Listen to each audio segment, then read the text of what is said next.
ચલો મિત્રો, હવે આપણે સૂત્રો જોઈશું. આપણે પહેલાં ચાપ જોઈ ગયા, લઘુચાપ જોઈ ગયા, ગુરુચાપ જોઈ ગયા, વૃતાંશ, લઘુવૃતાંશ, ગુરુવૃતાંશ, વૃત્તખંડ, લઘુવૃત્તખંડ, ગુરુવૃત્તખંડ. ઓકે, હવે જ આગળ જવા દેતા આપણે અમુક સૂત્રો જોઈ લઈએ. પહેલું, વર્તુળનો પરિઘનું સૂત્ર.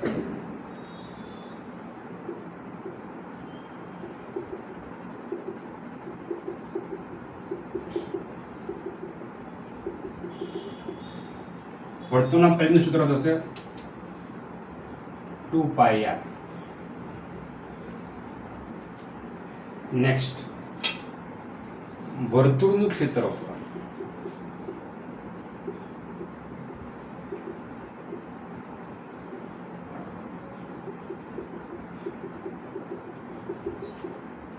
વર્તુળના ક્ષેત્રફળનું સૂત્ર થશે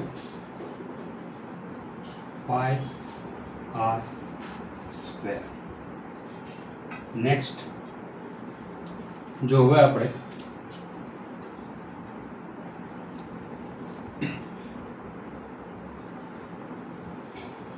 વર્તુળ, કેન્દ્ર O, OA તેની ત્રિજ્યા, OB તેની ત્રિજ્યા, એ બંનેની વચ્ચે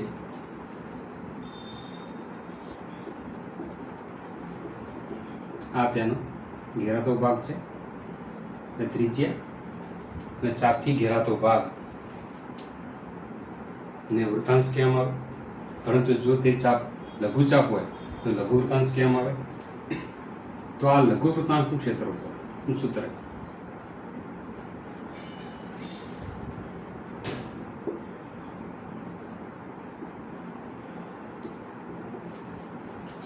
લઘુ વૃત્તાંશનું ક્ષેત્રફળ શોધવા માટે સૂત્ર πr²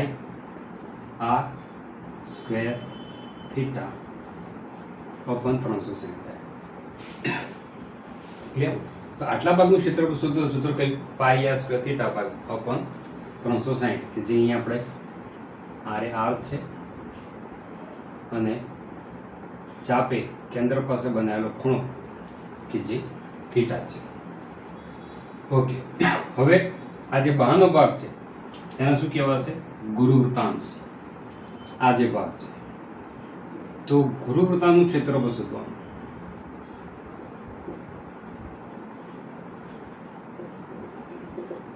સૂત્ર આખા વર્તુળના ક્ષેત્રફળમાંથી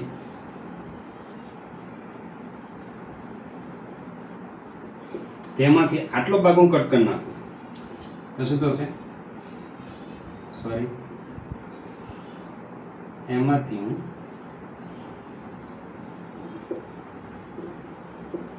લઘુ વૃત્તાંશનું ક્ષેત્રફળ માઇનસ કરી નાખું તો આપણે શું મળશે? ગુરુવૃત્તાંશ. તો આખું વર્તુળનું ક્ષેત્રફળ એમાંથી આ લઘુ વૃત્તાંશ માઇનસ કરી નાખું. વર્તુળના ક્ષેત્રફળનું સૂત્ર કેવું છે? πr². લઘુ વૃત્તાંશનું ક્ષેત્રફળનું સૂત્ર કયું? πr²θ અપન 360.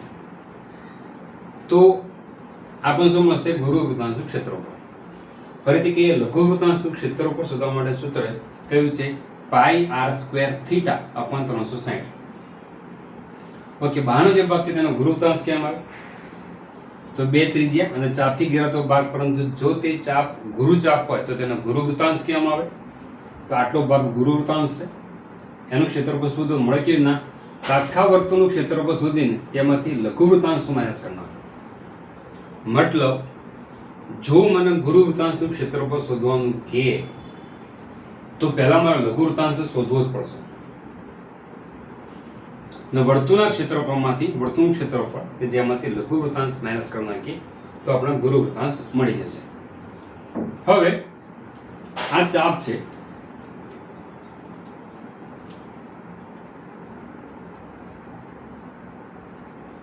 એ લઘુચાપની લંબાઈને સામાન્ય રીતે L વડે દર્શાવવામાં આવે છે.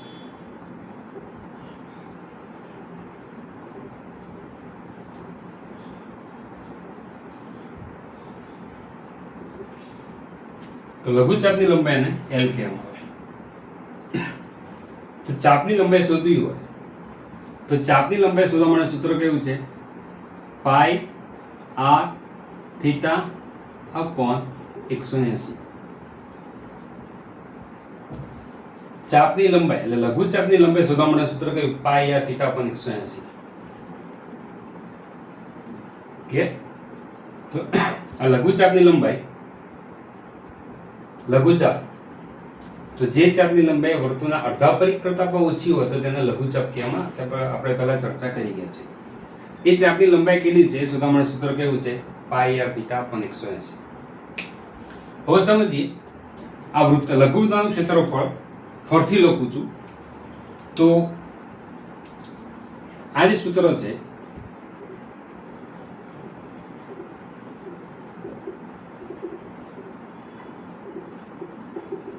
સૂત્ર કયું? પાઈ આર સ્ક્વેર થીટા અપોન 360. હવે આ જે સૂત્ર છે તેને હું આ રીતે લખી શકું: 1/2 પાઈ આર થીટા અપોન 180 ગુણ્યા આર. જાણો તમે સાદો આપો, અંશનો ગુણાકાર કરો તો થયું શું? અંશનો બધાનો ગુણાકાર pi r into r, r square theta, pi r square theta 180 ગુણ્યા 2 360 થઈ ગયા. ઇન્સ્ટન્ટ મેં કરીશું આ જે સૂત્ર હતું એ સૂત્રમાંથી મેં આટલો પોર્શન એટલે એલ ને મેં છૂટા પાડ્યા. એટલે લઘુચાપની લંબાઈ મેં છૂટી પડી.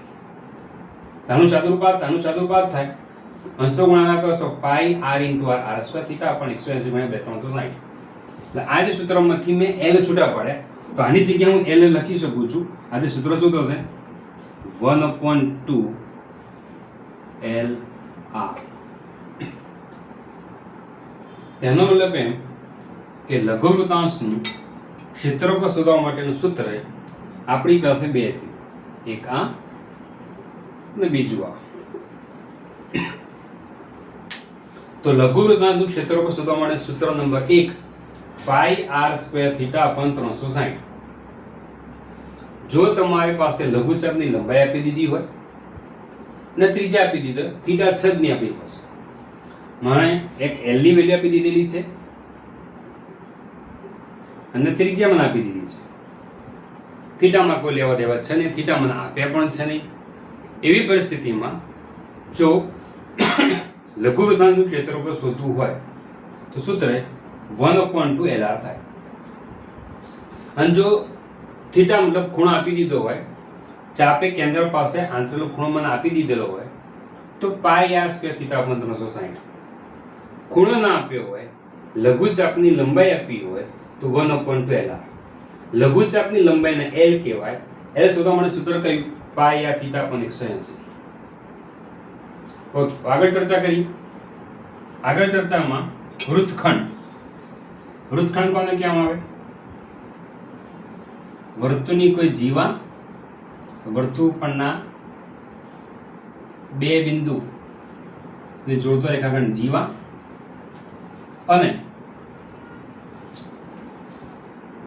ચાપથી ઘેરાતો ભાગ તેને શું કહેવામાં આવે? વૃત્તખંડ. પરંતુ જો એ ચાપ લઘુ ચાપ હોય તેને શું કહેવાય? લઘુ વૃત્તખંડ. તો મારે લઘુ વૃત્તખંડનું ક્ષેત્રફળ શોધવું છે. તો લઘુ વૃત્તખંડનું ક્ષેત્રફળ શોધવા માટે ઓકે, પહેલા એક કામ કરીએ. OA અને OB ત્રિજ્યા દોરી કાઢો. તો આખો આ જે ભાગ તમને દેખાય છે, આ ભાગ એક ધારો કે બિંદુ P લઈ લઈએ. O, A, B અને P આ લઘુ વૃત્તાંશ છે. એ લઘુ વૃત્તાંશમાંથી તમે આ ત્રિકોણનું પોર્શન તમે કટ કરી નાખો, આટલો પોર્શન કટ કરી નાખો, મતલબ એટલું પોર્શન તમે માઇનસ કરી નાખો તો આપણને શું મળે? આ નીચે રહી ગયેલો ભાગ કે જેને શું કે એટલે આ રહી ગયેલો ભાગ કે જેને શું આપણે કહીએ છીએ? લઘુ વૃત્તખંડ આપણે કહીએ છીએ. તો મિત્રો આ તમારું સૂત્ર થઈ ગયું. લઘુ વૃત્તખંડનું ક્ષેત્રફળ મળે કેવી રીતના? તો લઘુ વૃત્તાંશનું ક્ષેત્રફળ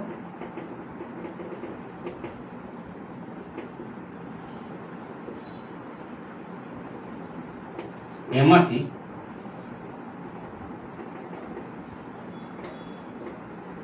ત્રિકોણનું ક્ષેત્રફળ તમે માઇનસ કરી નાખો તો તમને શું મળશે? લઘુ વૃત્તખંડનું ક્ષેત્રફળ.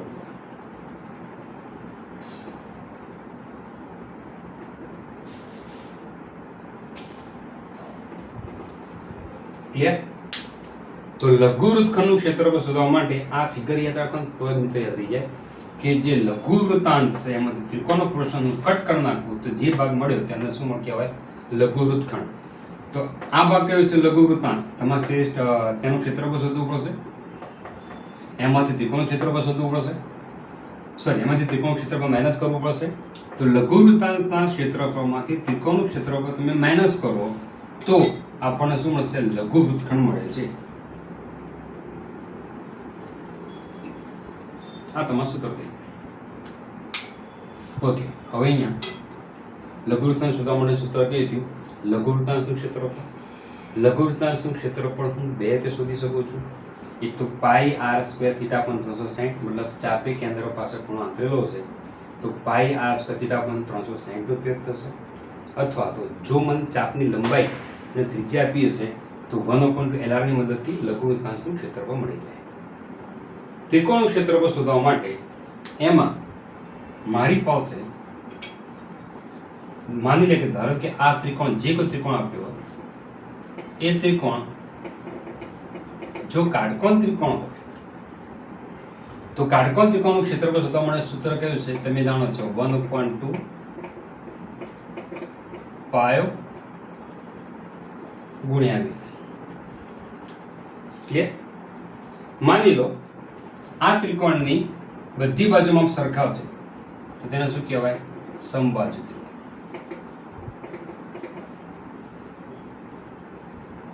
તો સમબાજુ ત્રિકોણનું ક્ષેત્રફળ શોધવું હોય તો સૂત્ર કયો હશે? √3/4 x², જ્યાં x એ શું છે? બાજુનું માપ. આ બાજુમાં તમને કેટલું આપેલું છે? એ આ જીવો માનો કે x છે, બધી બાજુમાં સરખા છે. તો ત્રિકોણનું ક્ષેત્રફળ લઘુ વૃત્તાંશમાંથી ત્રિકોણનું ક્ષેત્રફળ માઇનસ કરવું હોય તો ત્રિકોણનું ક્ષેત્રફળ બે રીતે શોધી શકાય છે. પહેલું કયું? જો અહીંયા તમને આ ખૂણો કાટખૂણો આપી દે, 90 નો ખૂણો આપી દે ધારો કે, તો એનું ક્ષેત્રફળ શોધવા માટે સૂત્ર કયું થયું? 1/2 પાય ગુણ્યા 2. આ તેનું પહેલું સૂત્ર થયું. માને કે કાટકોણ ત્રિકોણ નથી, સમબાજુ ત્રિકોણ છે.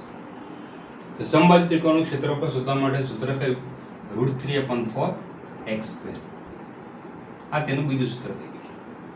એટલે સમજવા જેવી બાબત શું છે કે લઘુ વૃત્તાંશનું ક્ષેત્રફળ શોધવા માટે પણ બે સૂત્રો. પહેલું પાઈ આર સ્ક્વેર થીટા પણ 360 અથવા તો 1/2LR, જ્યાં લઘુચાપની લંબાઈ છે. લઘુચાપની લંબાઈ શોધવા માટે સૂત્ર પાઈ આર થીટા પણ 180. ઓકે, આ લઘુ વૃત્તાંશમાંથી મારે ત્રિકોણ માઇનસ કરવાનું, ત્રિકોણનું ક્ષેત્રફળ શોધવાનું, એમાં માઇનસ કરવાનું. ત્રિકોણનું ક્ષેત્રફળ શોધવા માટે પણ બે રીતે થઈ શકે.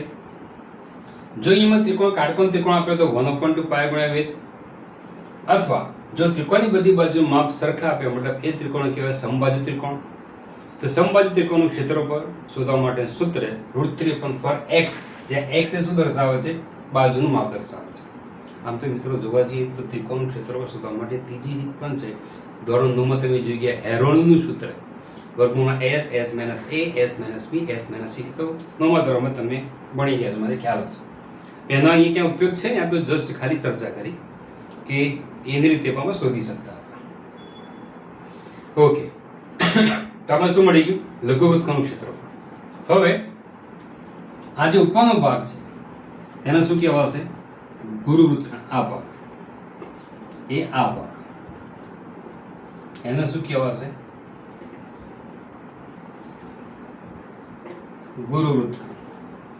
તો ગુરુ વૃત્તખંડનું ક્ષેત્રફળ શોધવા માટે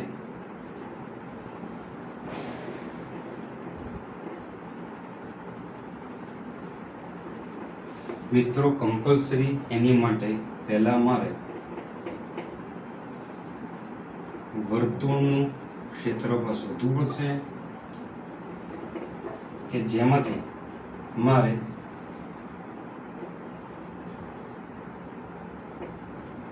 લઘુ વૃત્તખંડનું ક્ષેત્રફળ કે જે મારે માઇનસ કરવા પડશે. તો જ્યારે તમને ગુરુ વૃત્તખંડ શોધવા માટે કે જ્યારે પણ એ વખતે તમારે લઘુ વૃત્તખંડ શોધવો પડશે. પહેલા લઘુ વૃત્તખંડ એટલે આ ભાગ એ કેના શોધાય? લઘુ વૃત્તાંશના ક્ષેત્રફળમાંથી ત્રિકોણનું ક્ષેત્રફળ માઇનસ કરવાનું. લઘુ વૃત્તાંશ તમને મળી ગયો. હવે આખું વર્તુળના ક્ષેત્રફળમાંથી તમારે આટલો પોર્શન કટ કરવાનો. એની આકૃતિ જોઈએ. આખું વર્તુળ છે, એ વર્તુળમાંથી આ જીવા છે એમાંથી તમે આ લઘુ વૃત્તખંડ એટલે આ પોર્શન તમે કટ કરો છો. આટલો પોર્શન તમને શું મળશે? ગુરુ વૃત્તખંડ. એટલે જ્યારે ગુરુ વૃત્તખંડ શોધવાનું કે એ વખતે દાખલો થોડો લાંબો થઈ જશે. કેમ કે પહેલાં તમારે લઘુ વૃત્તખંડ શોધવો પડશે. લઘુ વૃત્તખંડ માટે લઘુ વૃત્તાંશ શોધવો પડશે અને ત્રિકોણ ક્ષેત્રફળ શોધવું પડશે. હવે એની માટે કયું સૂત્ર વાપરવું એ તો રકમ પરથી ખ્યાલ આવશે આપણને. લઘુ વૃત્તખંડનું ક્ષેત્રફળ શોધ્યા બાદ ગુરુ વૃત્તખંડનું ક્ષેત્રફળ પછી શોધાશે આખા વર્તુળના ક્ષેત્રફળમાંથી માઇનસ કરો ત્યારે. મિત્રો આપણી પાસે આટલી ફોર્મ્યુલા છે. બીજી જે કોઈ લાગતી વળગતી કદાચ ફોર્મ્યુલા હશે તો હું તમને દાખલા દરમિયાન કહેતો રહીશ. પણ મેં લઘુ વૃત્તાંશનું ક્ષેત્રફળ એ શોધવા માટે બે સૂત્ર છે. પાઈ આર સ્ક્વેર થીટા પણ 180. લઘુ ચાપની લંબાઈ એટલે એલ સૂત્ર પાઈ આર થીટા પણ 180. તો આ સૂત્રમાંથી મેં પાઈ આર થીટા પણ 180 અલગ કરી નાખ્યું. એટલે આ ભાગ આ સૂત્રમાંથી એ મેં અલગ કરી નાખ્યો. તમે જોવા જઈએ આ ભાગનું તમે સાદુરૂપ આપશો તો પાઈ આર થીટા ઇન્ટુ આર તો થયું શું? પાઈ આર સ્ક્વેર થીટા અપોન 2 × 180 360 થઈ ગયા. પરંતુ આ ભાગ કોણ છે? આપણો એલ છે. માટે 1/2 આર મતલબ લઘુ વૃત્તાંશનું ક્ષેત્રફળ શોધવા માટે સૂત્ર તમારી પાસે આ બે છે. ક્લિયર? આપણે બધા સૂત્રો તૈયાર કરી નાખજો. જો સૂત્રો તમને તૈયાર થઈ જશે, જડબે સલાક સૂત્રો તૈયાર થઈ જશે, આખું તમારા મગજમાં ક્લિયર હશે અને સૂત્રો તમે અવારનવાર જોયા કરશો તો દાખલામાં તમારી સ્પીડ ઘણી બધી વધી જશે. માટે આગળ વધતા પહેલા આ સૂત્રો દરેકે કમ્પલસરી મોઢે કરી નાખવા.